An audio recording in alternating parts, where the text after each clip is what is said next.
hide this bottle and no one will ever know it was cheap vodka. Remember, I got it on tape. Did you? Yeah. So, to make slow cooked pulled pork, the crock pot is best because you don't have a smoker. And this way, you can make it before you go to work, and then when you come home, it's all ready. So I just do a pork loin with salt and pepper, a little bit of cayenne, and chop an onion. And then you want it in your slow cooker for probably, I do it on high for about 8 or 9 hours works, but I've also seen recipes that say that it's better to do it on low for like low for 12 hours. What?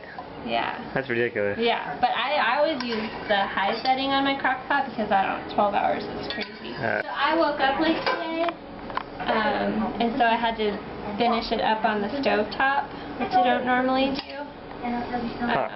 But you can see it's nice and tender, and then it just pulls apart in strings like this. Ooh. That's what you want. So the hardest, I mean the most labor-intensive part of this recipe is doing the pooling.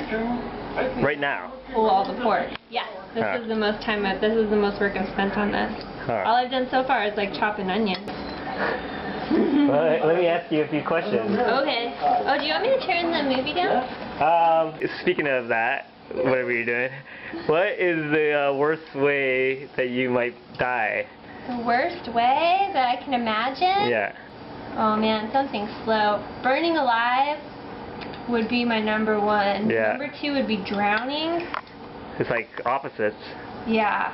But both of them are kind of like not as quick as you would think, you know what I mean? Yeah. Like it wouldn't be bad if the smoke inhalation got you first, but if it's just burning, no bueno, like being burnt at the stake.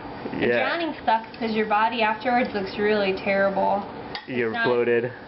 Yeah, and your eyes are you pretty pop out and concerned about your post? Well, I would like to leave an okay-looking corpse, you know, so when people come and cry at my funeral, they're not crying to some like crazy. I like open caskets. So it'd be nice to look all right.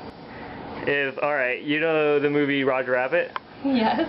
If Toontown was a real place, and assuming that, you know, different cartoons would be segregated to different kind of communities, where would you go? Oh man, like what kind of cartoon world would I live in if I lived in a cartoon world? Yeah. It would be like Bedknobs and Broomsticks, the underwater scene. Oh, okay. Huh. Or not even just the animated part, so the underwater scene and then the island of Naboom Boom where they're playing soccer and there's the Animal King. Yeah. It would be there. That sounds pretty chill. Do you believe in ghosts? Yes. Why is that?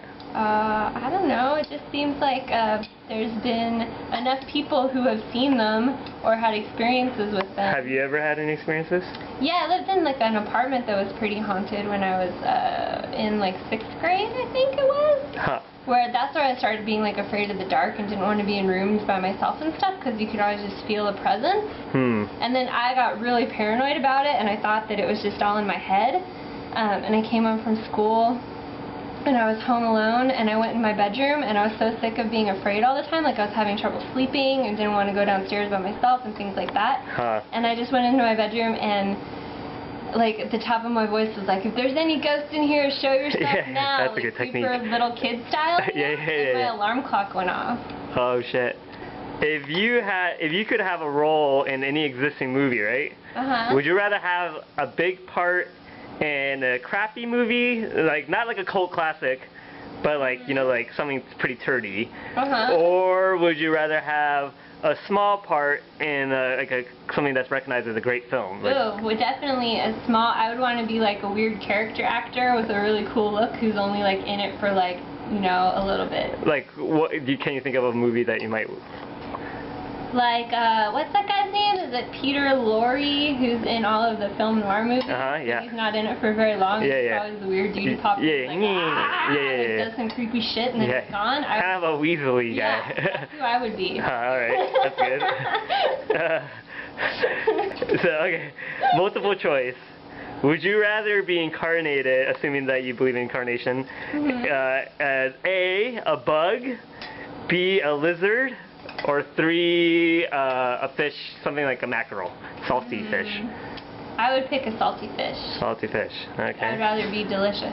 Okay. Well, I'm not talking about getting eaten. Your life as but one. to like live as one. Okay. You know? Knowing that you'll be delicious when somebody eats you. I guess that goes for a good way to die too. All right. Let's say, talking about incarnation, if you were to be a man in your next life, describe what kind of man that would be physically I'd be to the best dude ever. I'd be really tall and skinny, and I'd have like long black hair, and I'd listen to metal, and all the girls would like me, but I'd be like too cool for all of them. Doesn't sound like you'll end up very happy then. No, I probably wouldn't. Like that's just like when I'm like, oh, if I was a guy, I'd be like that. That'd be so fun. But in reality, I'd probably be really darky and sensitive. Yeah. Afraid of women. You probably end up pretty similar to you. It's like the same life again. You're like, I'm not learning anything in this life. Totally. All right. But I'd pee outside all the time. That's for sure. In front of people whenever you wanted? Yeah, if I was a guy, I would just pee whenever I wanted. Never even have to look for a place. Just be like, I'm gonna pee here. That's pretty nice. It would be amazing. Yeah.